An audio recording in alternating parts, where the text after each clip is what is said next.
Good morning, good afternoon, and good evening to all of you. I'm Bhuma from Singapore, your host for today.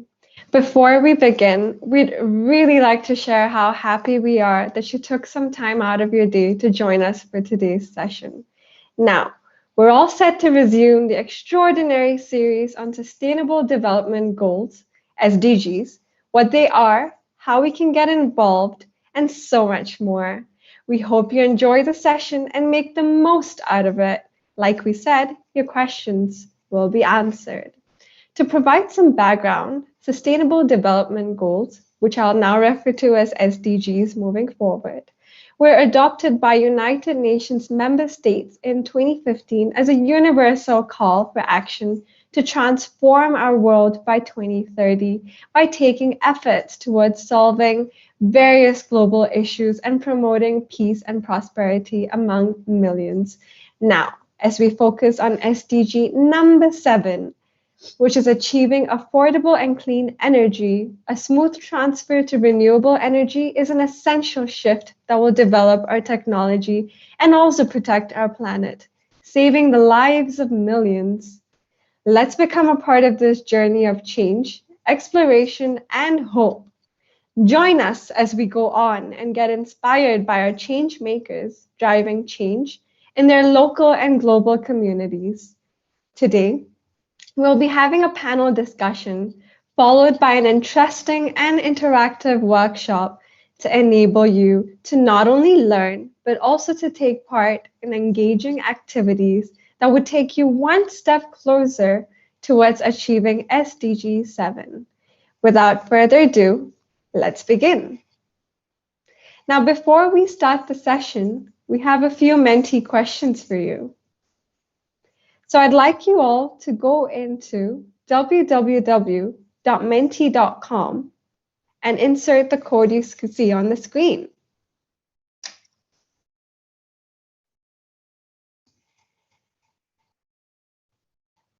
I'd like you all to log into www.menti.com and insert the code you see on the screen. The code on the screen also has a QR code. So if you do not want to type the code, you can actually just scan the QR code and the Menti questions will pop up for you.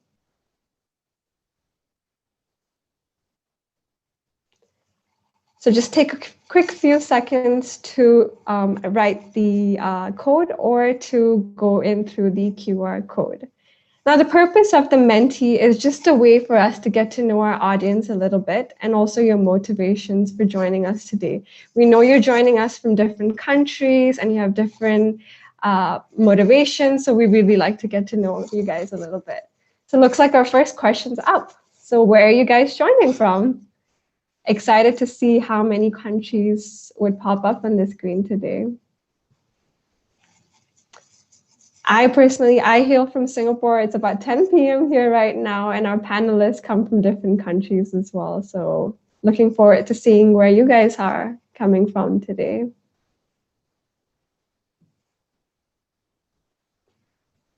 Remember to add in your responses on menti.com once you've logged in. So it looks like a few responses. Ooh, quite a few responses are here already. We see quite a few from Malaysia, Bangalore, Singapore, Philippines, Dehradun, Uganda as well. We have Indonesia. That's quite a big spread in terms of countries. We have Penang, we have Hyderabad, we have Jakarta. Quite a mixed bag over here. Kuala Lumpur.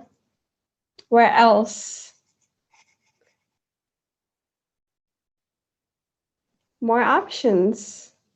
Delhi as well. Amazing. Now that we know where our audience is from, we'd also like to know what really drives you guys to work for community development. We'd like to hear from you all as to what really inspires you all to drive, to work towards community development, sustainable development. So looking forward to your responses on those as well.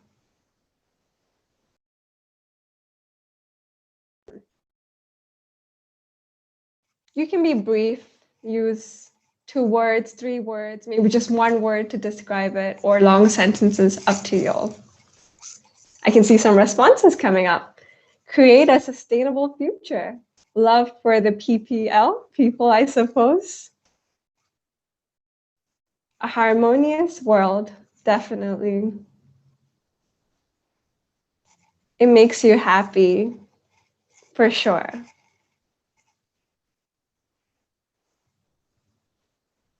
What else do we have on screen? I love nature and I want to save it. So do I. It deserves saving for sure. What else? I saw quite a few countries on that previous page, so I should be seeing more responses.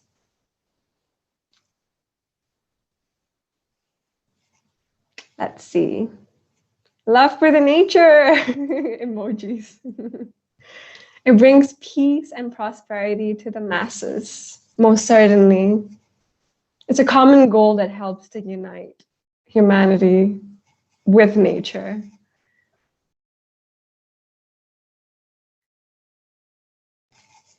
Wonderful.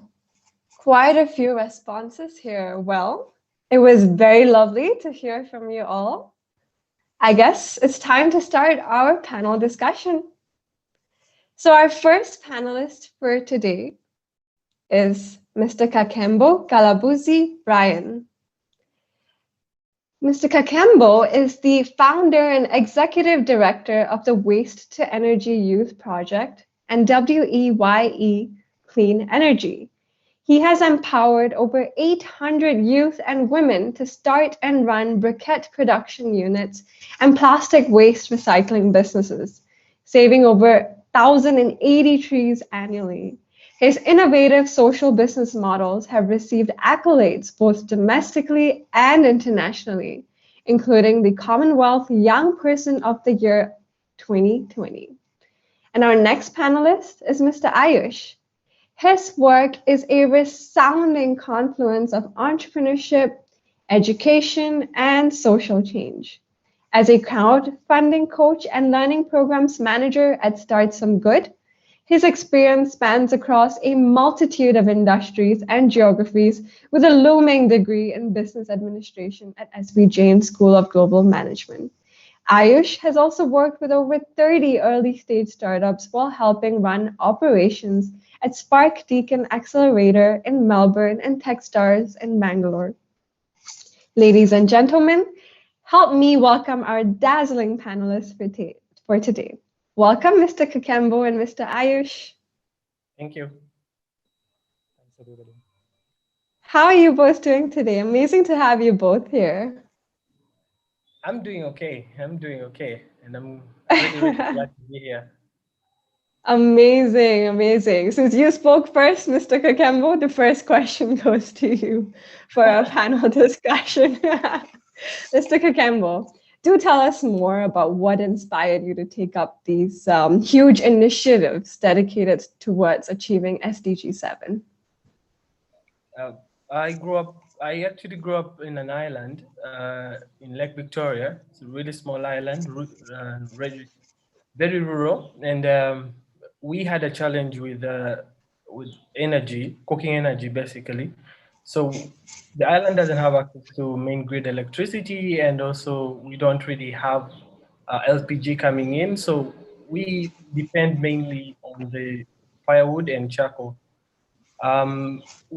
As I grew up, I've seen the effects of the firewood and charcoal use on the women and the children within our community. And as a child growing up from there, I also kind of had the effects myself.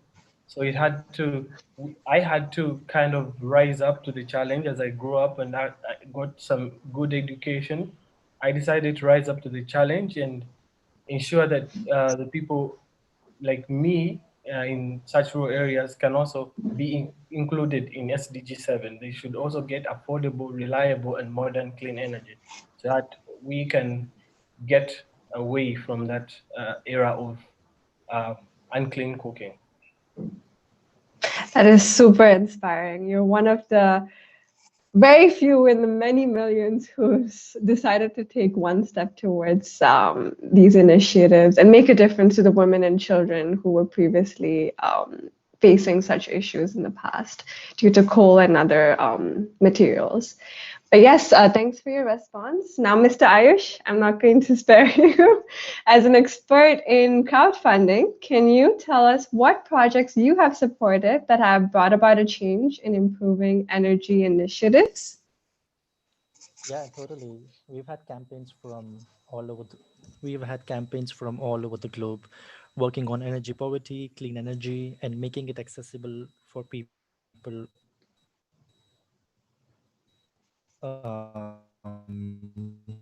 in mostly the rural communities all over the globe. And a few campaigns that include this really cool social women-centered social enterprise from Guatemala, which is called Wempo Energy.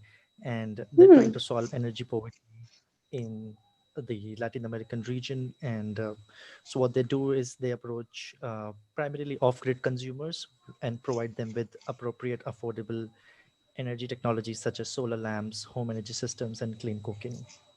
Then we've had a campaign from Canberra in Australia, which ended up raising $30,000 on the platform, and it's called the Neighborhood Effect, which is they developed an app and using the technology and behavioral sciences of just how humans behave to make local and green living really easy for people. And then we've had campaigns from Canada working on 100% renewable energy powered greenhouse, a campaign from Bangalore, which in Bangalore there is a lot of urban poor, and it's a really big problem. So another organization called Pollinate Energy, which is a group founded by young Australians who are passionate about social change and providing affordable energy projects to the urban poor. So they support and electrify communities in the urban cities in India. And lastly, another campaign is called Agro Solar, which is in Myanmar. So they're focusing on alleviating energy poverty, but at the same time also boosting the income and productivity or in the rural Southeast Asian regions and providing sustainable alternative to conventional fossil fuel water pumps. And the savings are huge because using replacing a diesel pump with solar pump, the farmers have reduced their operational costs up to $1,000 per year. So it's also helping them financially, and at the same time, really good for achieving the SDG 7 goal as well. So these are a few campaigns that we've supported in the last few years. Wow, that is absolutely amazing. And the passion with which both yourself and Mr. Kakembo are explaining your projects and initiatives, it's truly inspiring for sure. And you have these things in common, even though you hail from different parts of the world. That's amazing. Amazing. So now back to you, Mr. Kakembo. Another question to you. Energy is vital and it needs more attention. So, Mr. Kakembo, do let us know how you grew your organization to where it has reached today, and what were the challenges that you faced as a young change maker? Wow, that is usually a very interesting question and has a really long answer, but I'll try to cut it short. Um, I started my organization, my social enterprise, back in 2015. And it started as an idea at one of the student energy summits. There's an NGO called Student Energy, global NGO called Student Energy, and they hold international student energy summits. And one of the summits I was fortunate to attend, and we had a jam session, and I listened to so many speakers, and I realized I could actually make a change because I did Bachelor of Commerce, and so it was way off the energy field. But sitting in that conference and seeing how amazing different youth around the world are trying to actually address SDG 7 challenges, I realized I could do something. And when I came back, I started my project.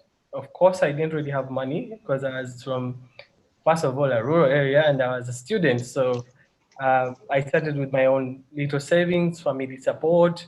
I went on to build it through the university, Ndeje University Energy Lab, and later on, I pulled out of the lab and started my own project.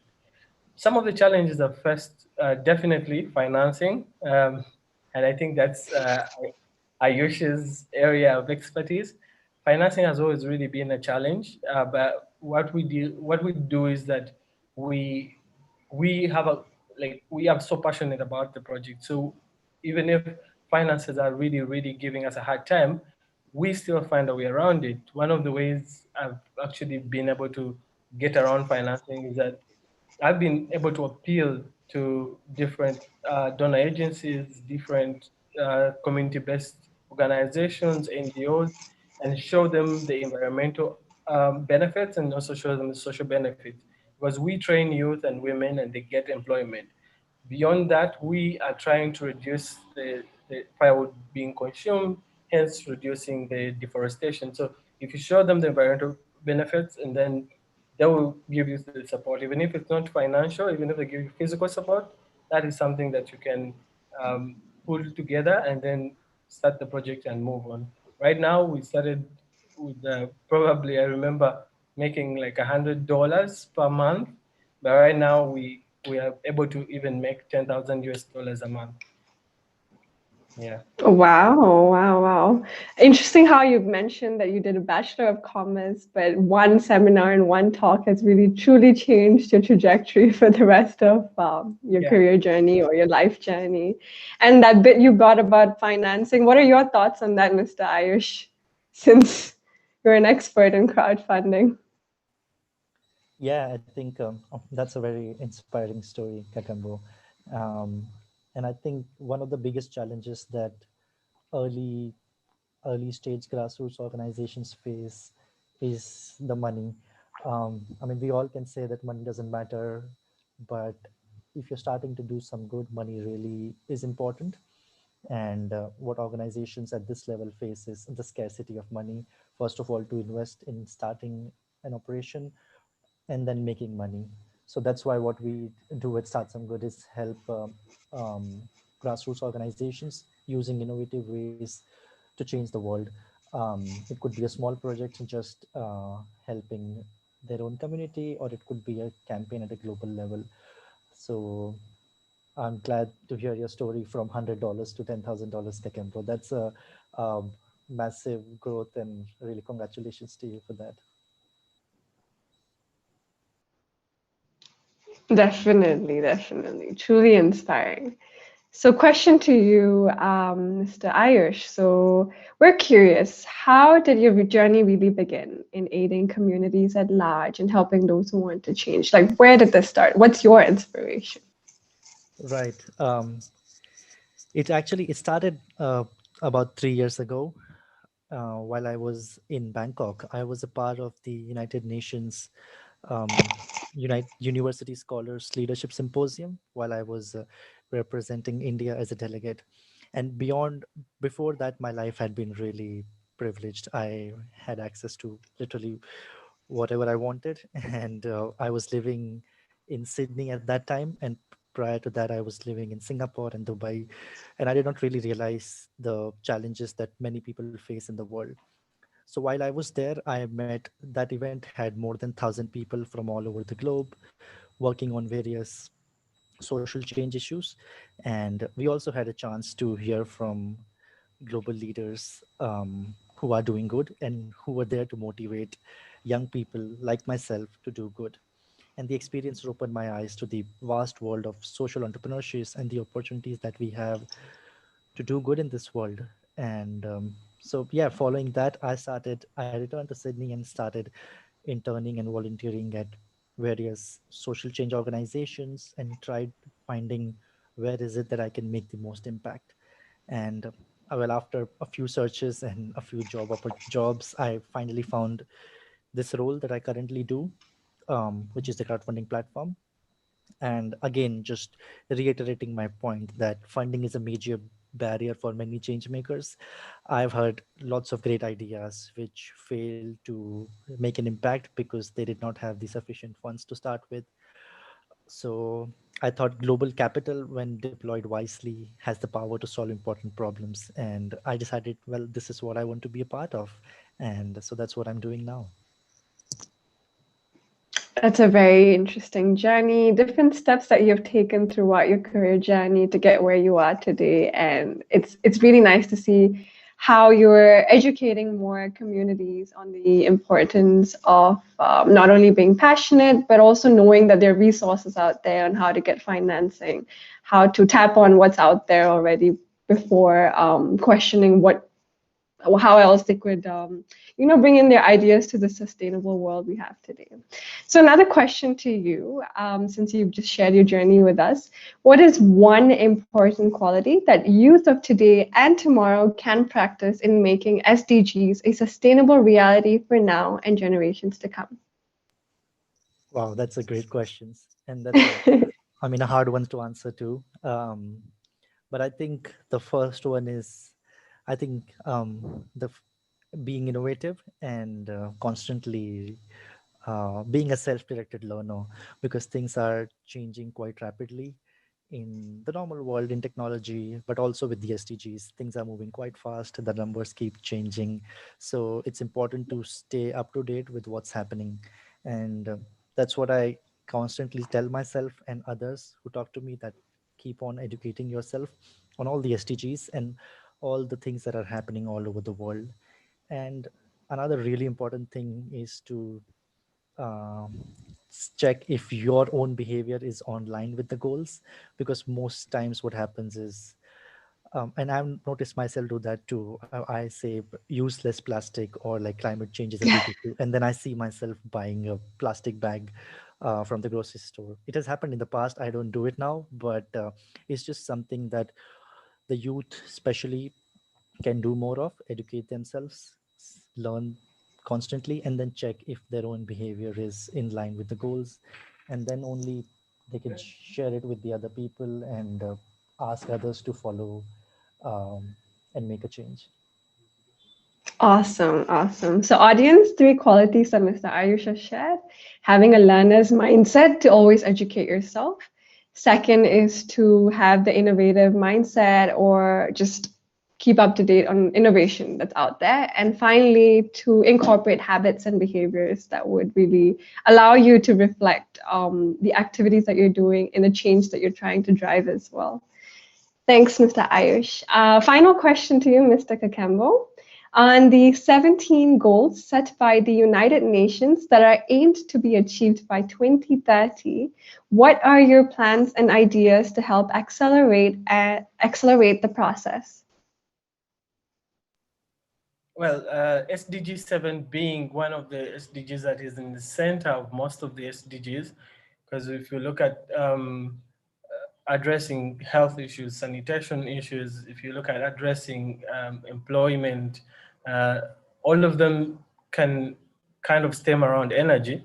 If you have access to energy in different places, you have industrialization, and there you have job creation, you have production, you have when you have electricity and other energies, access to those energies, you can power hospitals.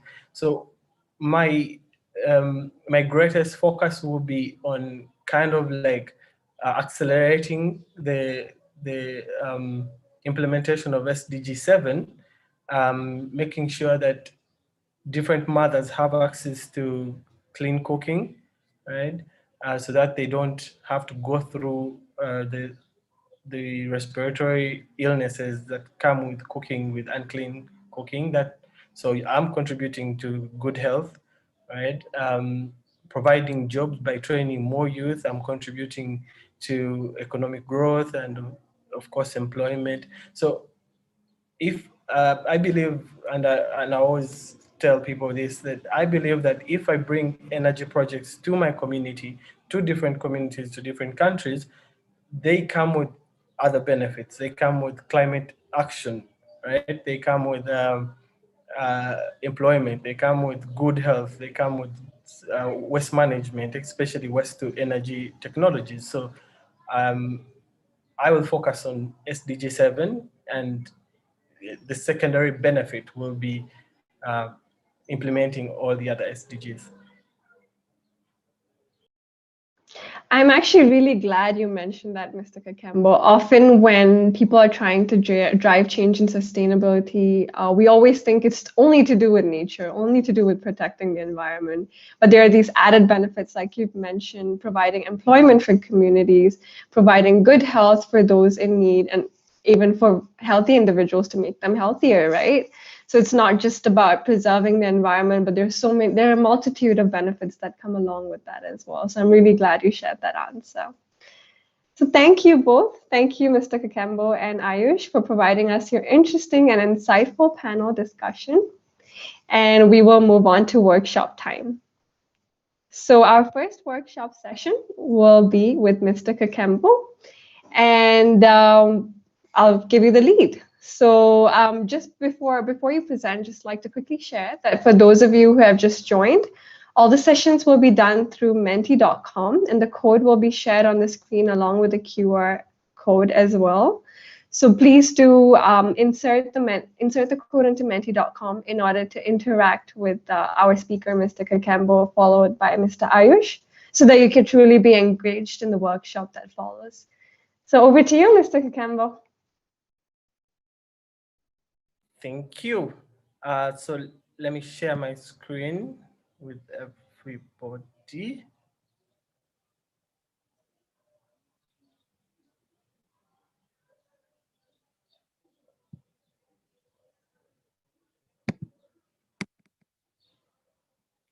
Right.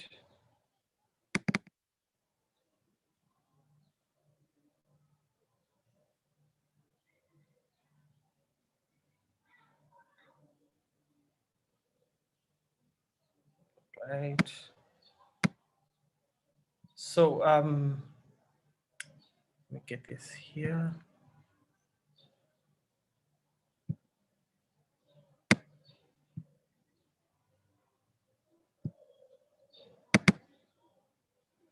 All right, so like I said, my name is Kakembo Galabuzi Brian, and I am the founder of Way Clean Energy.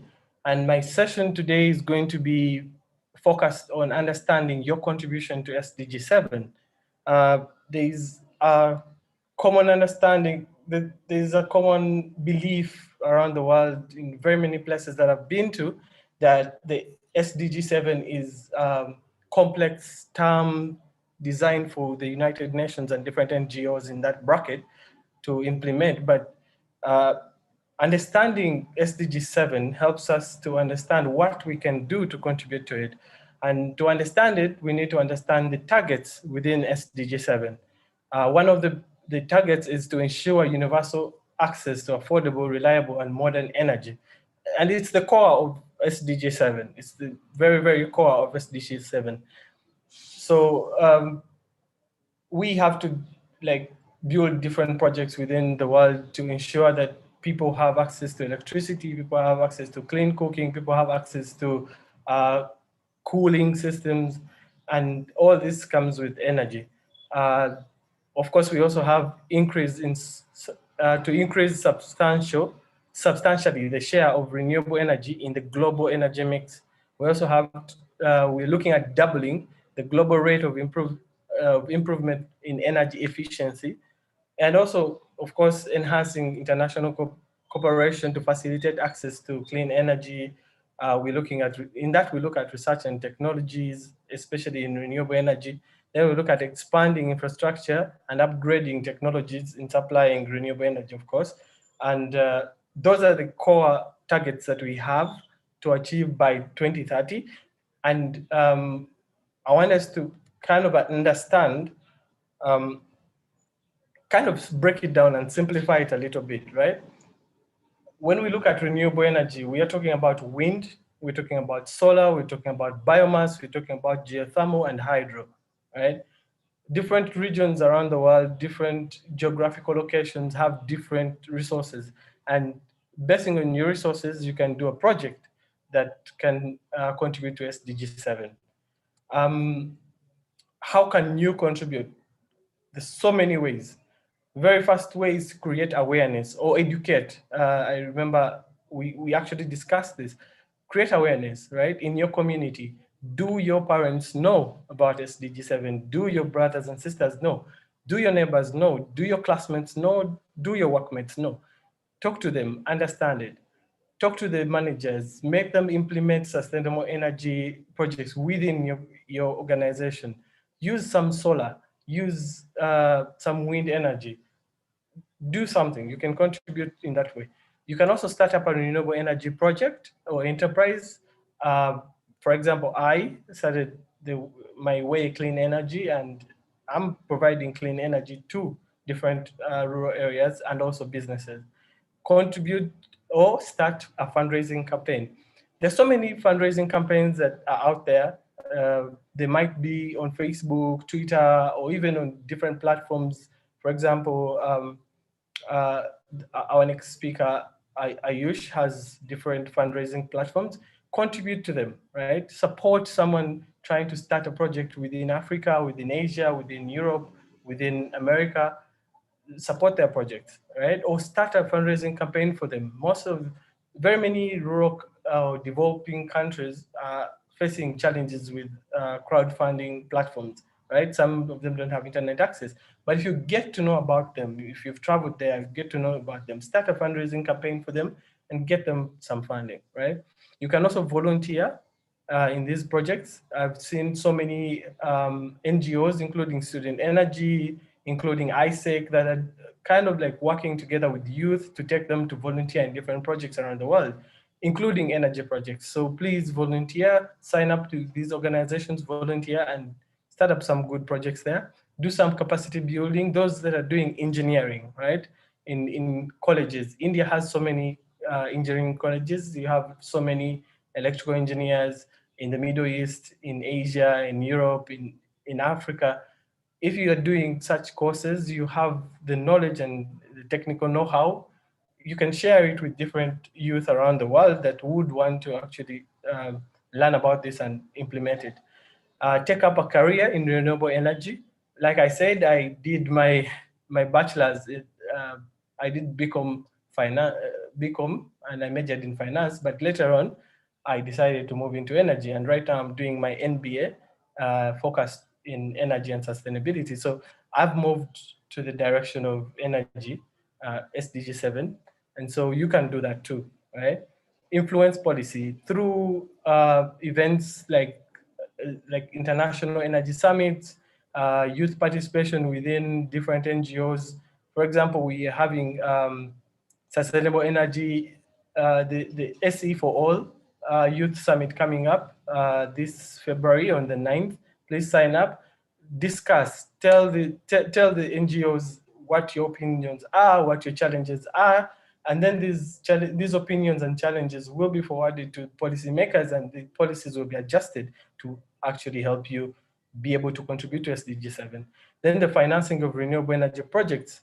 If you have access to, if you're in the corporate world, banking world, or even if you have access to crowdfunding platforms, you can contribute to the financing of different renewable energy projects. So after sharing that, of course, I wanted to like kind of bring the whole picture out to light by giving you case studies, right? I will start with mine, right? My company, Way Clean Energy. What we do is we produce charcoal briquettes from organic waste, and these are used to cook in schools, in poultry, used for brooding in poultry farms, used for sauna and steam within hotels, and various other institutions. We also construct improved and efficient institutional briquette stoves that are used for cooking. We also fabricate briquetting machines for different youth organizations and youth enterprises that want to start briquetting. We also provide services like business consultation, tailored training and facilitation services in the field of waste to energy, briquetting, waste management generally, and also plastic waste recycling. So all those, that's where our focus is. Our history, and this is really important because most people think to start an impactful project, you really need a lot of money. But I'm living testimony that I actually really started this in my second year as an undergraduate, and I didn't really have money. I didn't really have a good background. So wasn't really getting any credit financing at any point, didn't really have credit history. So, but I still started. I started in that shack that you see up there, that wooden shack. Looks funny, but that was a very good place to start. And we right now own 3 factories that are operating 3 different regions of the country. And we started with personal savings. I started with personal savings and family support. And right now I've gotten somewhere. I wouldn't say I got to where I want to go, but yeah, I've gotten halfway there. Our impact socially, we have trained over 800 women and youth, like our moderator said, and we are employing 15, but the rest are under different youth organizations and different youth circles or saving groups, and they're doing their own businesses. So they're using manual machines and they're operating in different places. So we train these. What we do, we partner with different CBOs and NGOs and donor agencies to fund such projects within different communities. And that's how we go to the 800 women and youth. Then the environmental impact. We are saving over 30 acres, roughly 1,080 trees annually that would have been used for wood fuel. And that is a really, really one of the achievements that I'm really most proud of. I would like you to travel with me to India virtually. There's a project in India that really, really, really has my heart in it, because it's also in a rural area. Probably not as rural as mine, but so there's a village based in Kerala, India, and there's a group of volunteers with the IEEE in one of the engineering colleges. The name is quite hard, but I guess Indians and probably Sri Lankans can read this quite well. So these youth came up with a project and started they put up a solar system up on top of the roof of the classroom, and they are providing solar energy and smart classroom benefits to over 90 tribal students who are denied basic education due to lack of basic infrastructure. So the basic infrastructure I'm looking at here are the computers. You can't really learn IT without the computer, right? You can't do much of the reading without light. So they are trying to provide this. They're trying to provide a service that can change the lives of these 90 tribal students. Let's travel to Malaysia. In Malaysia, there's a case study I really, really adore because it's biogas, community biogas project. They're building 20 biogas units for indigenous communities in Sabah, Malaysia, by training the youth in biogas technology. They are ensuring that this community has affordable cooking gas. They are ensuring that this community can manage their food waste and animal waste. Of course, that's the input to produce the gas. They are also ensuring that they produce organic fertilizer, that is the output of the biogas system. And then, of course, definitely it's environmentally friendly because it's utilizing the methane that is being produced. So this food waste, even if you pour it outside, right, it's going to produce methane. And this methane is going to contribute to the carbon emission. So if you utilize this methane to cook, then you're burning out the methane. So basically you're reducing the carbon emission. The fourth case study is coming from Pakistan, north of India, of course. And that is the Greenprenuer. Greenprenuer is the first plastic waste to energy recycling startup in Pakistan. And the innovation stems around turning plastic waste into LPG, that is the liquefied petroleum gas. So this is really, really nice. It might not be so far from fossil, but then the beauty is they are recycling that the already produced plastic. So it can be really, really good for the environment. It is actually really, really good for the environment, but also provides jobs and also leads to economic growth. Of course, it also helps with the GDP because if they reduce, like they stated here, they're only now importing 37% of LPG. That is really, really amazing because now they are covering over 63% of the LPG that they're distributing within their region. So that is really amazing for the GDP. Then case 5 comes from Peru. I really love the country. Waira Sustainable Wind Energy for Everyone. This project helps communities that don't have access to main grid electricity due to their location. So what they do is they provide these low-cost turbines on site, and then they generate electricity. The biggest example of such turbines is those that are put on highways. They put them, and the fast cars can produce a lot of wind that will run the turbines, and then the electricity will power the road lights, and the excess electricity can be supplied to the nearby homes or schools or institutions. This is really, really creative and really amazing. And one of the thing I really want to emphasize is that you've seen all these projects, but all these projects, you don't have to start them alone or individually, but you can start them as a volunteer group, right? You're in one of the engineering colleges in Kerala, in Delhi, in Bangalore, in Malaysia, in Singapore, in Africa, in Europe, in any of those places. You can actually get a few of your engineering colleagues, sit down, or your business colleagues, and develop business models for this energy project, and then come up with a project. You don't really have to do it alone. You can do it as a university project, and later on it can be built into a business. That's how I built mine. And so I really, really hope that everyone out here can understand that the little you can do can still make a big difference in implementation of SDG 7. And it might not just be starting a project. You can also do campaigns. You can also do awareness, create awareness through different social media channels. But most importantly, I really, really encourage all youth to actually take action.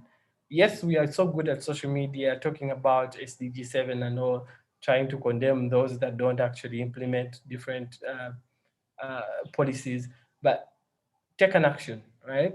Beyond just talking about it on social media, take an action, start up something, even if it's just a campaign, even if it's just moving door to door, telling people about SDG 7, do something. Any effort, if all of us take any effort, then there will be a global effort. Thank you so much. My email is up there, my LinkedIn, my Facebook, my Twitter, and Instagram. For those that really want to follow up and understand more of what we do and what they can do, feel free to contact me. Thank you so much.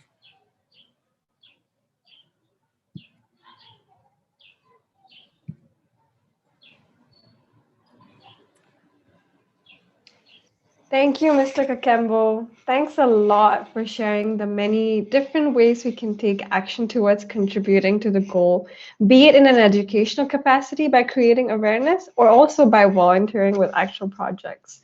I think it was truly encouraging to see the different successful projects you've shown across 5 different countries, not 1 or 2, but all across the globe. But yeah. So the next up, we're going to have a mentee question again. So soon, in a few seconds, we're going to have a slide up. So log into www.mentee.com again. The code is on the screen.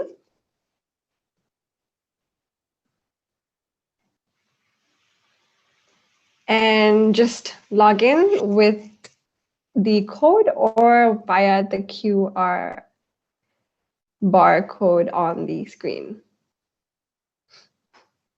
So just take a few moments to log into www.mentee.com and add in the code or scan via the QR code.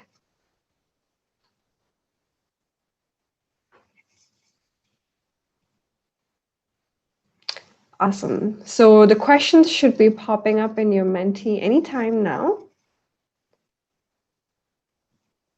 We have a few questions for you.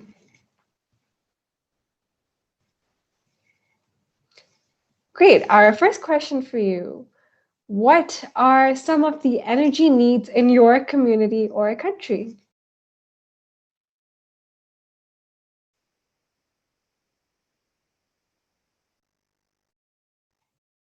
The first question is, what are some of the energy needs in your community or country? Interesting to see the many different responses. Electricity, renewable energy for sure, biogas. What else do we have?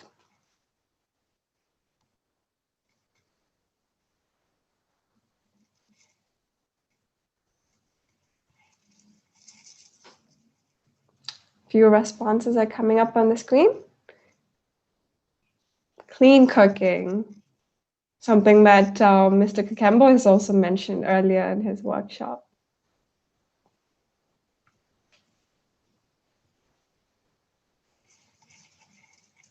Amazing. So we have our next question for you.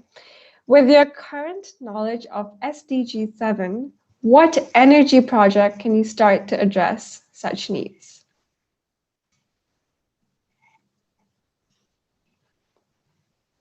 So based on the workshop and the panel discussion, as well as your own knowledge of SDG 7, what energy project do you think you can start to address such needs? Looking forward to your responses.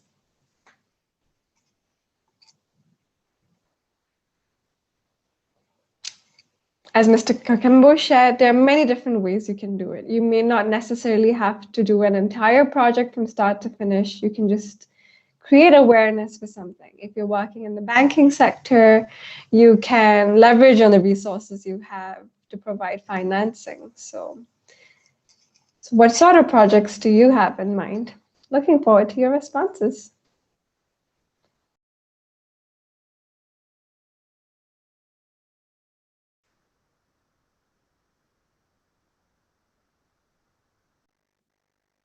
Let's see what we have coming up on the screen.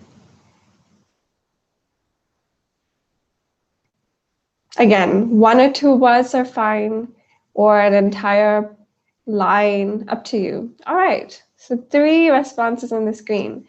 Host a debate in my school. That is actually very interesting, because that's where you can see different perspectives, have a proper discussion, engage a lot of perspectives. Model United Nations, similar to the first point. With a small group of friends, yep, for sure. Start educating myself to learn different ways I can towards sustainable development, proper management of waste, awareness while buying stuff. Certainly, like Mr. Ayush had mentioned, you have to incorporate it within your habits as well. Experiment with friends for science lesson. Experimenting on hydro energy. Moving towards solar energy where possible. I think here in Singapore, they do offer electricity, energy that's actually powered by solar energy. I think it's called a Janico Clean Energy, and there are many other energy forms as well. I'm sure in your countries there are similar energy forms, and if it's possible for you to transition towards them, go ahead. Complete session on why it is necessary, yes, and start recognizing the needs in my community. Great, time for a word cloud. So in one word, just describe how it's like, what sustainability, what community development means to you.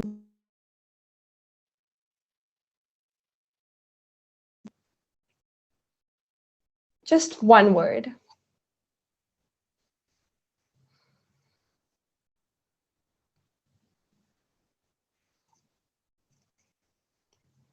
Or 2. No one's going to say anything if you add 2 words. It's all about your passion. And we want to get your thoughts on how you feel about this entire workshop and experience.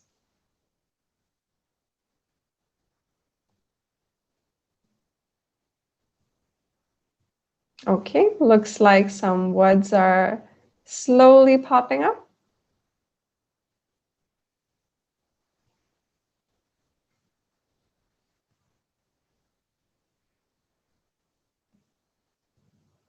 Expanding above barriers. Yep.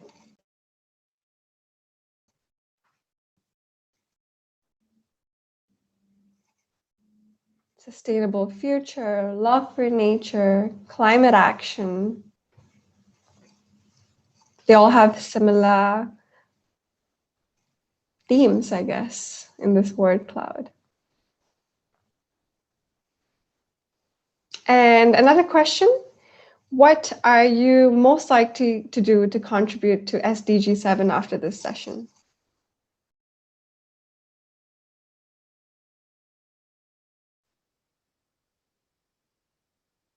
On creating awareness. Oh, we have a few in volunteering for SDG 7 projects.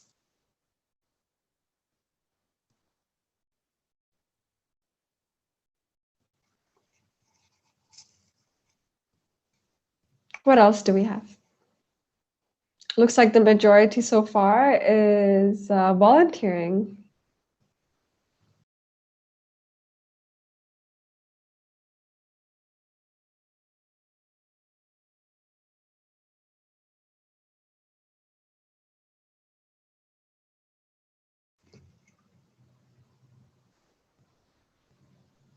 Creating awareness and volunteering. Amazing. Thank you all for your participation in this workshop. And it's time for Mr. Ayush. So, Mr. Ayush will be sharing the secret trends and techniques of crowdfunding. And all you change makers out there do not want to miss this. So, Mr. Ayush, the floor is all yours. Perfect. I'll just share my screen. Sure. Great. Can you see my screen? Something, yes, we can see your screen. Yep. Amazing. Over to you. Great. Hey, everybody. So this is a short workshop on crowdfunding 101, where I'll teach you the basics of crowdfunding that we have perfected at Start Some Good. And in agenda for today is just a brief description of what exactly is crowdfunding, then the different types of crowdfunding that are available in the market for you to choose from, the 5 C's of crowdfunding, which is a specific formula that we have designed over the last 10 years while we've helped change makers all over the world. And then why actually crowdfund? Because there's so many other ways to raise finances, why crowdfunding might be for you. And then we'll talk about setting your funding goals, building communities, and next steps and any questions that you might have. So first of all, you guys already know me now, so I'll just give a small introduction of Start Some Good. Start Some Good has been around for 10 years, where we have helped over 1,000 um, campaigns raise funds on our platform, and combined they have raised more than 16 million Australian dollars because we are headquartered in Australia, and our success rate is above 55%. This is because we only select campaigns that meet our criteria for social impact. So we are quite strict on selecting the campaigns that work on our platform. And what stands us apart is that we also provide handheld and customized feedback for all the campaigns that launch on our platform. So it's not like you set up a campaign and just go live. We help you with every step of the process until you go live and even after you finish fundraising. But what exactly is crowdfunding? In the dictionary definition, it just means funding of a project or venture by raising small amounts of money from a large number of people. But that's not what we like to call it at at Start Some Good. We like to call it peer funding because we believe that there is literally no crowd out there who's waiting to give you money. Peers mean people who are in your network, your customers, your family members, your friends, and your community members who will support your project. So that's why we like to call it peer funding. And then there is also a myth that crowdfunding is a relatively new way of raising funds, which is not true. Crowdfunding is not at all new. And here's an example from 1880 when the Statue of Liberty was gifted to the US from the French. They actually did not have the money to build the base of the statue. So Joseph Pulitzer, the famous journalist after whom the Pulitzer Prize is named, raised put up an ad in the newspaper at that time saying that the government needs funds to build the base of the statue. And he had these exact words: any amount, however large and however small. And as a result of that advertisement, the city of New York raised 160,000, I mean 160,000 donors raised a total of $100,000, and that was in 1880. Today this amount is more than 1.2 million dollars, which just proves that these kind of fundraising efforts and crowdfunding efforts are nothing new. They've been around for a while, but now they're just done over the web, so there's the technology aspect of it. Now, when we talk about crowdfunding, many people think, because initially the name of Kickstarter comes up, which is mostly a rewards-based crowdfunding model. But in actuality, there's four different types of models. The first one is a donation-based crowdfunding model, which means the intent of donation or uh, donating the funds is pure philanthropy. You don't expect anything in return. This model is mostly used by charity and not-for-profit organizations or community volunteering organizations. The second one is rewards-based crowdfunding. In this case, you receive something as a token for your donation. It might be, usually it's a small gift. On Kickstarter campaign, it's whatever the organization is selling. On campaigns on our website, there's a bunch of things that organizations offer. It might be souvenirs, t-shirts, thank you cards, or it might even be something that the organization is selling. The other two models are debt and equity models of crowdfunding, which are not that common. They're pretty rare, but they are still there. If you want to explore those opportune pathways, they're available for you, but they're a bit tricky to understand, because then in debt and equity, people are giving you money with the motive of investment, not because they believe in what you're doing. They want to get something out of it. So you have to, debt means paying back the money at a later stage, and with equity they hope their investment rises in value over time. And even with crowdfunding, one-time crowdfunding, which means crowdfunding for a specific period of time, there are two different models. The first one is keep what you raise, and the second one is all or nothing model. So with keep what you raise, it's also known as flexible funding. So this means that whatever amount you raise, you get to keep it. So for example, your goal is $50,000, and um, you only end up raising $5,000. You still get to keep that $5,000. In all or nothing, it's called fixed funding, which means if your goal is again $50,000 and you end up reaching $48,000, but you miss the last 2,000, you still don't get to keep any money. Um, you might think the obvious choice is keep what you raise, but at Start Some Good, we believe that all or nothing or the fixed funding model is a better option, because that makes the donors trust you, and also they believe in you that whatever you're doing, you're not going to take their money unless you reach the goal that you specified. And secondly, it gamifies the model. So when you have a hard deadline or a hard um, l- goal that you have to reach, people in your organization and yourself are more motivated to work towards it, because you know what is at stake. Now let's talk about the 5 C's of crowdfunding. I'm going to cover them very briefly here. These are clarity, credibility, communities, channels, and courage. So, with clarity, we mean that conveying the impact you are creating and the value you are offering very clearly. So, what we ask campaigns is, before they work with us, is do you have clarity on your project? Do you know why are you doing it? What does your project actually do? What problem is it solving? How much funds do you need to raise? So before starting a campaign, you really need to have clarity. Otherwise, the other things won't fall in place. The second is credibility. Now, once you make your campaign, your goal is to make your future donors trust that you can deliver on your promise. So there's a different ways of showing your credibility. Some of them include your progress. What progress have you made on your project? So if you've been around for a few years, you can show the impact that you have made and use that to show your credibility. Another way is to talk about people. If you have any people with who have won awards or who have done different projects that were successful, that gives you more credibility. And another one is your past progress. So any other organization that you were a part of or something else you did that will make people trust you. The third C is communities. Communities is the audience you will deliver your story to. As I said, there's no crowd waiting for your crowdfunding campaign to go live and donate to your campaign.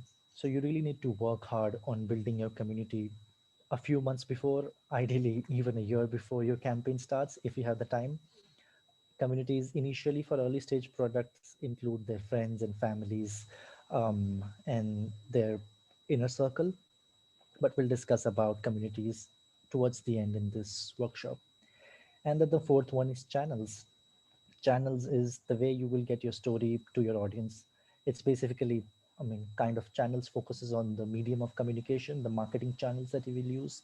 Will you use social media more, or email marketing, or just calling up and texting people, or maybe organizing a live event for the people and asking them for donation through doing something else at the live event as well. And lastly, it's courage, which is crowdfunding is hard work. So we always say you need to have a lot of courage while raising funds.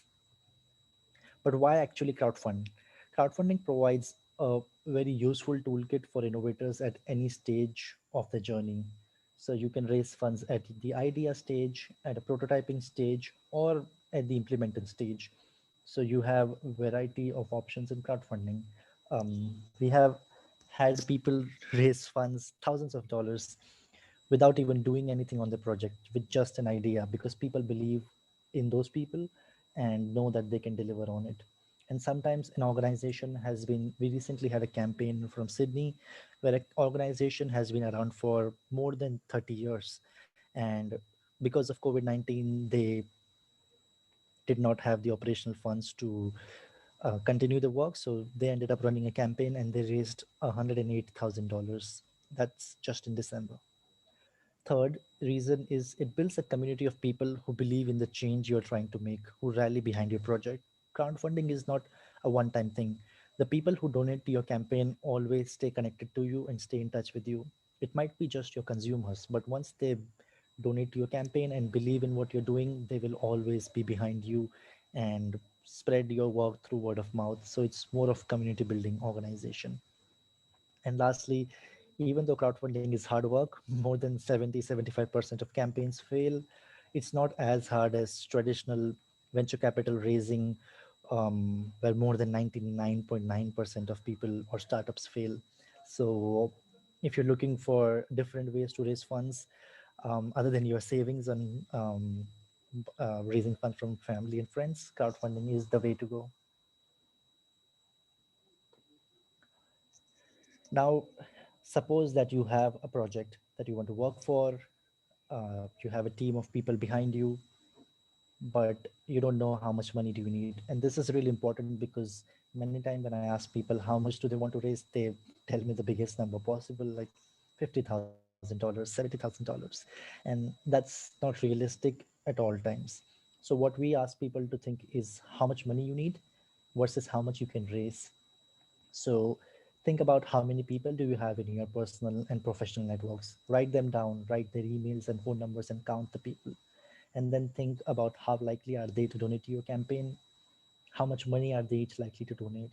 So suppose you have 500 people in your network, maybe 200 of those people know you well and will donate to your campaign, and each of them will give, on average, some will give more, some will give less, but on average, if they give maybe $50 each, you just multiply 200 by 50, that's about $10,000. So that could be your starting goal. That's a really rough example.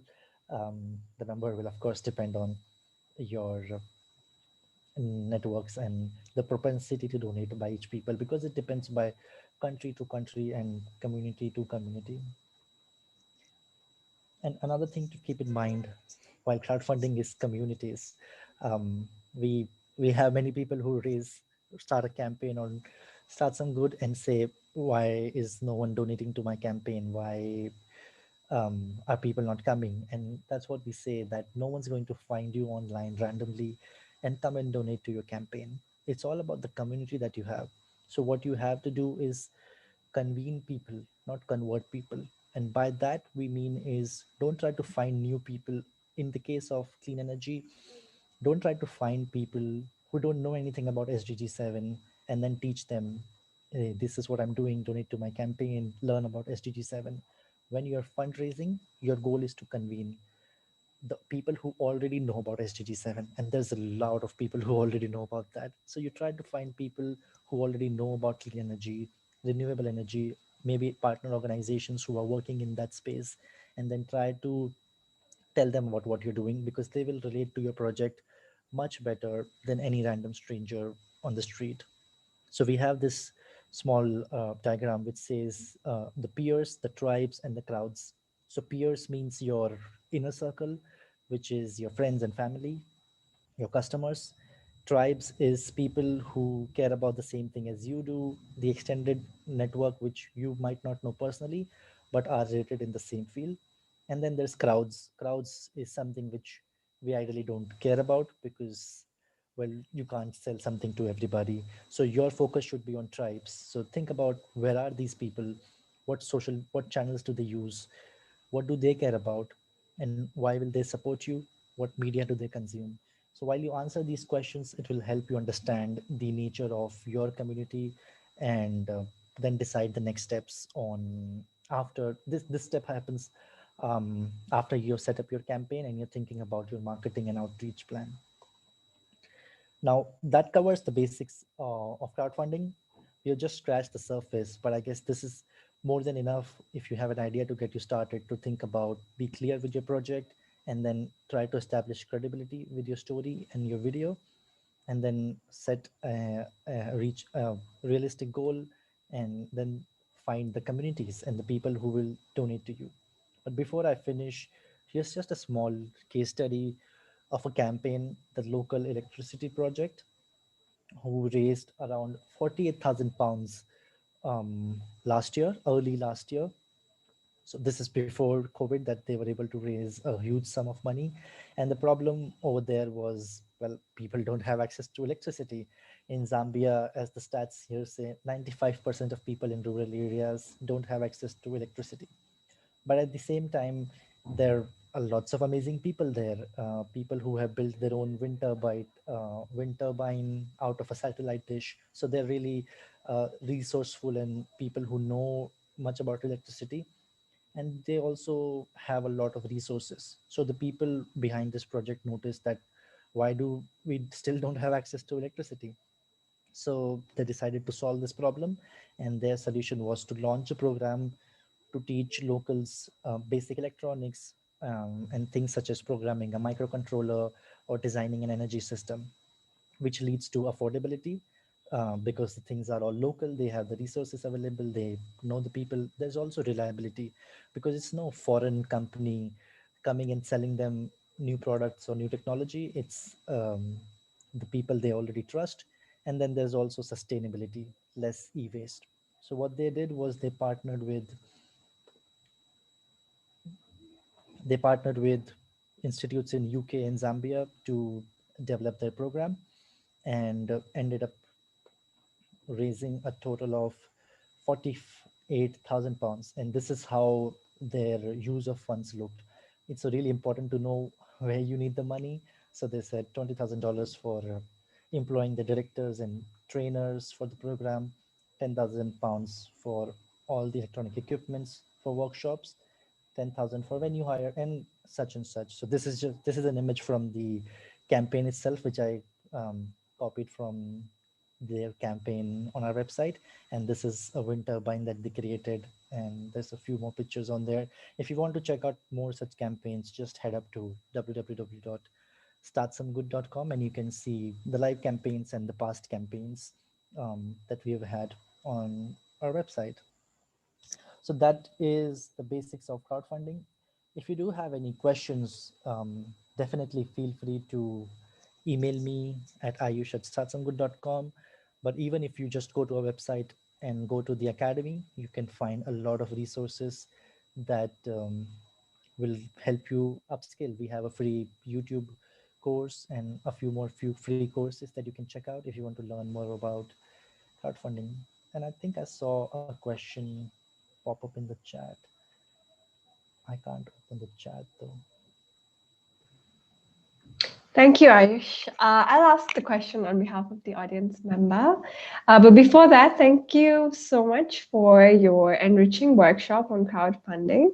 The 5 C's you've shared is especially a good way to remember the fundamentals of crowdfunding. And I also really like the part on the importance of setting realistic goals. So the question from the audience was that how do we secure funding during this COVID time, since the economy is dwindling? Yeah, that's a great question and something that we were really worried about too last year as an organization. But to be honest, now I mean economies are recovering quite fast. We've seen, I mean, the stock market, especially in India and the US, are at an all-time high. So what we noticed last year was that initially when COVID hit, donations went down because people were scared about their own financial well-being. They did not want to give money to others because many people were left unemployed and without a stable job and less savings. But after a few months, donations actually got back to the normal levels. People were just donating for different causes. So, if, for example, after COVID, people directed their donations towards COVID relief efforts or other programs that were important at that point of time. So, and many people are now saying that COVID is we're now in post-COVID world. Even though I know that's not true, there's a lot of cases coming up right now as well. But economically and business, with from a business point of view, things have resumed to, I mean, almost normal levels. So, if your idea or your project is something that people will believe in, they will still donate to your campaign. Thank you, Mr. Ayush. So it was an enriching session from both yourself and Mr. Kakembo. And thank you for sharing your contact as well so that the audience can reach out to you on any questions. But they can also post it on our Facebook page and we will reach out to you with them. So thank you both for your time today. If you have any concluding remarks or parting points, do share it with the audience. I'm sure they'd like to hear some final words from you both.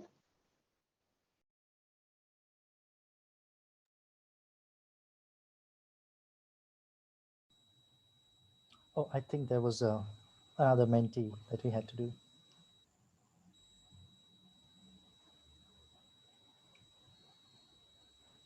Yes, let's take a look at the mentee and then you can share your concluding remarks with us. So another mentee here, the code here is 3214525. So log on to mentee.com and scan the code on the screen.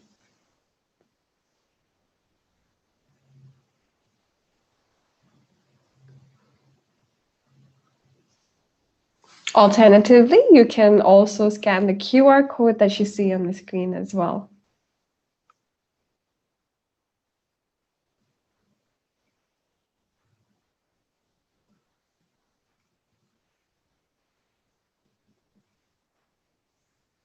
So do log in to mentee.com and add in the code or log in via the QR code on the screen.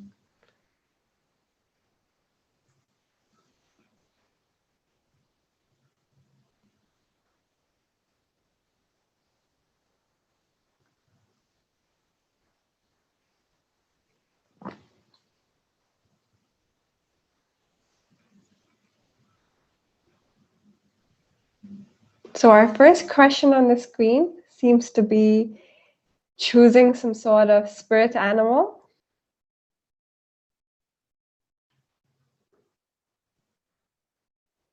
Okay, now that that's done, our first question is, which country gets the highest percentage of its electricity from clean sources?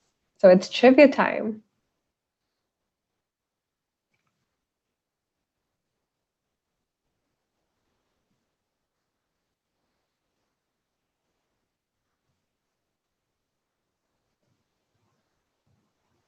Well, most of y'all answered Denmark, but the correct answer is actually Iceland.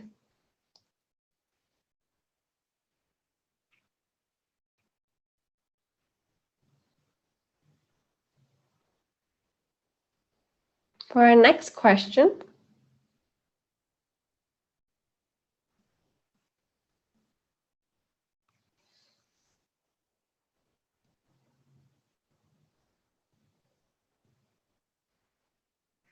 do try to answer fast to get more points.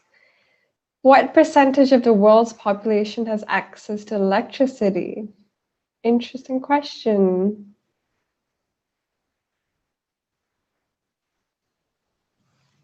You have 5 seconds to answer.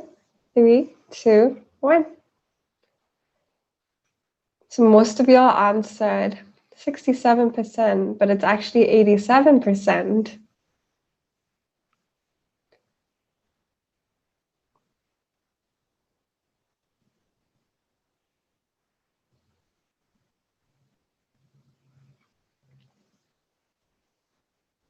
Another question, how much of Costa Rica's energy is renewable? We have 3 options here, 67%, 33%, and 99%. Let's see what comes up.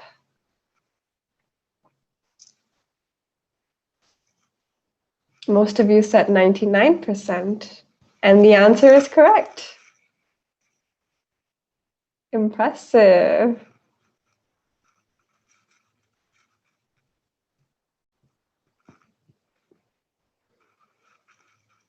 Our fourth question. Since 1990, global emissions of carbon dioxide have increased by what percentage? Options here are 46%, 5%, and 37.5%. But the correct answer is 46%. And for our final question,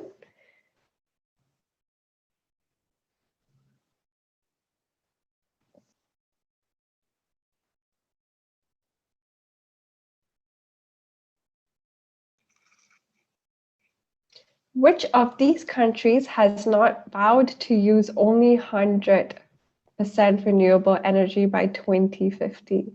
Afghanistan, Guatemala, Canada, or Vietnam? Most of you said Guatemala, but the correct answer is Canada. Interesting, right?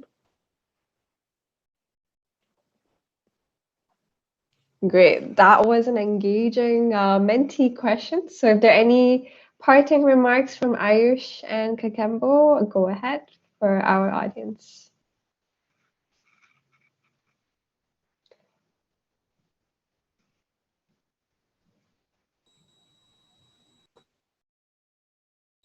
Go ahead, Kakembo. All right. I'm really, really glad to have been part of this session, and I'm really glad to have listened to you, Ayush. I believe one of the biggest challenges in generally all SDGs is youth like us start projects and then financing becomes a problem. So it's really amazing listening to your session on how to raise funds for such projects, and also I'm really glad to have had an interaction with different youth out there. I hope that whatever we say can inspire someone to start a project or to contribute to a project, to volunteer into a project. And like I said, I will repeat it. Please take action. It's good to speak about it. It's good to talk about it. It's good to tweet about it. But please go ahead and also take action. Yeah, start up a project, volunteer in a project, do something. Just take it into action. Thank you.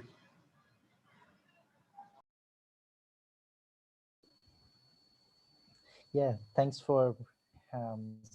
for having me and talk about why crowdfunding is important and how you can do it. And Kakembo, thanks for sharing your story too, because I guess we definitely need more stories to inspire ourselves and learn from how you started, and such a humble start, and the growth that you have made. And I think in parting remarks, what I'd just like to say is, yeah, just keep just keep learning and understanding. So I mean, these so many, I mean, just the questionnaire that we had, everything related to clean energy, but I didn't know most of the things on what's happening. So we all can just step up in learning about things and then taking action, talking to people, sharing what you're doing, but also encouraging others to do more. And lastly, if you're ever stuck, just find out people in your local region. Use LinkedIn or Twitter to find out people working in clean energy or SDG 7 or any other SDG that you are passionate about, and just talk to them. Say, I want to chat with you and discuss how you can help them. If you can't start something of your own, if you don't feel confident, help someone else in their mission. And that will definitely add more value to your life, at the same time um, helping helping the world. So yeah. And if you have any questions on crowdfunding, feel free to reach out to me. I'm really easy to find. Thanks. Thank you, Mr. Kakembo and Mr. Ayush, for your time today. We hope that your workshops have been very beneficial to our audience, and I'm sure they have been. But thank you so much for your time, and we hope to connect with you again. Brilliant. Thank you. Thank you. So to our audience, back to some closing Menti. It's the final two questions, we promise you. So go back to www.menti.com and this time input the code 33104. Or again, you can scan what's on the screen with your QR code scanner. Just two quick questions, just for us to get an understanding of how these sessions were for you today.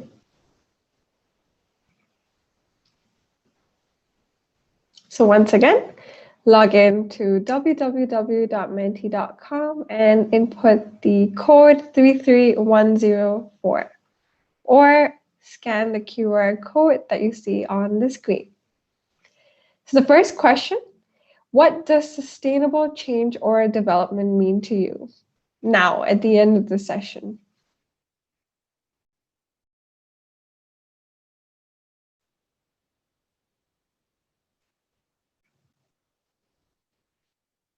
The question, what does sustainable change or development mean to you?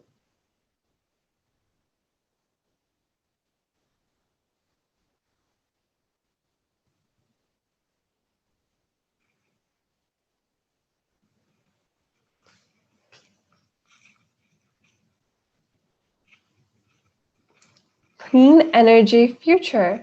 Time to take action, like what Mr. Kakembo had said a few times.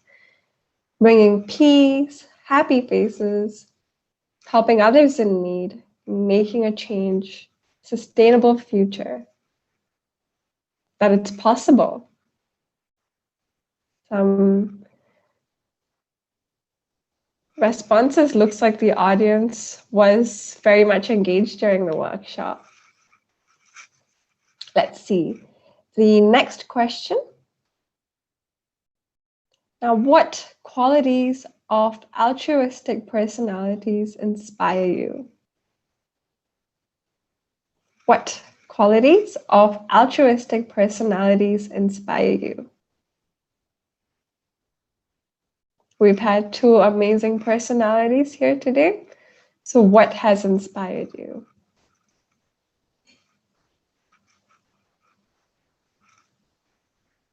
Looking forward to your responses.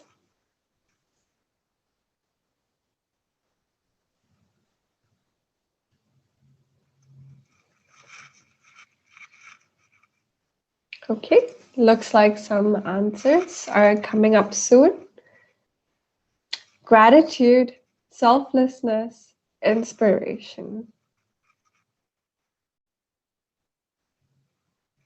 And a whole host of other qualities for sure.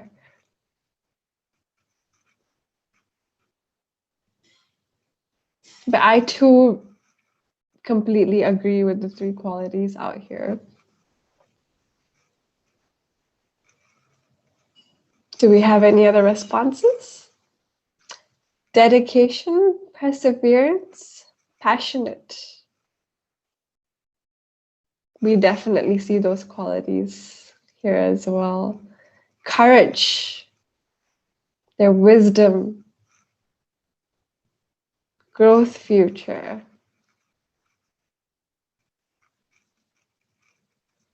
Truly motivating. But thank you for answering our mentee questions. And now, to digest all that we have gained today, let us experience a good heartfulness relaxation session. We're going to begin relaxation now. Sit comfortably and close your eyes. Very softly and very gently. Let's begin with the toes. Wiggle your toes. Now feel them relax. Relax your ankles and feet.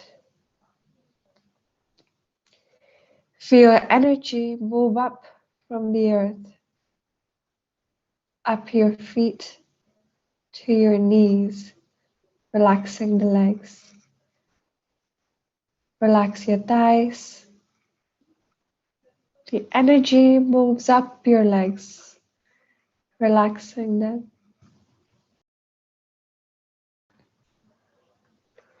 Now, deeply relax your hips, stomach, and waist.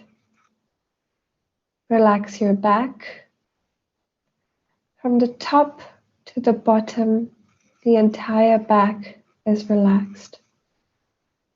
Relax your chest and shoulders. Feel your shoulders simply melting away. Relax your upper arms. Relax each muscle in your forearms, your hands, right up to your fingertips. Relax the neck muscles. Move your awareness up to your face.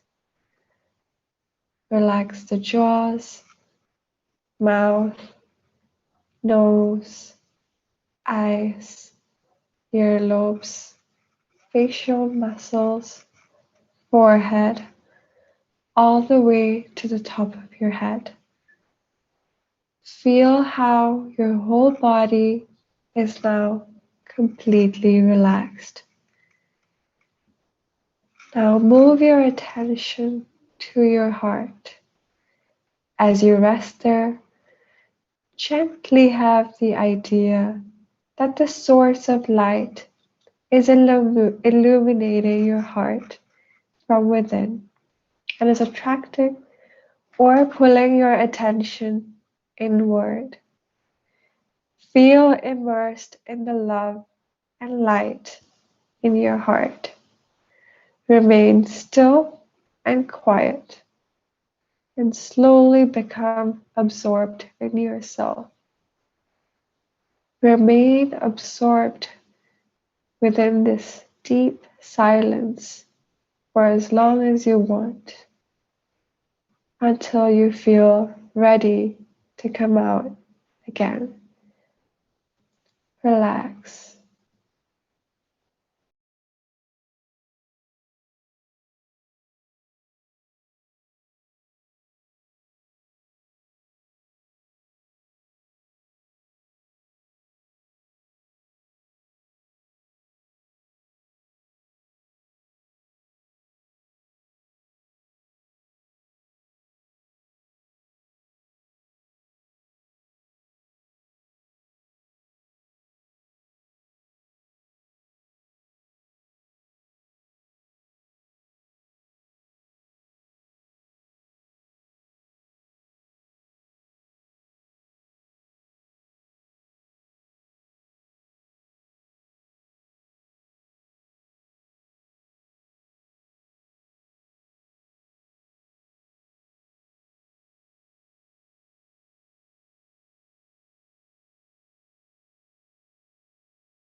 Now slowly open your eyes and come back.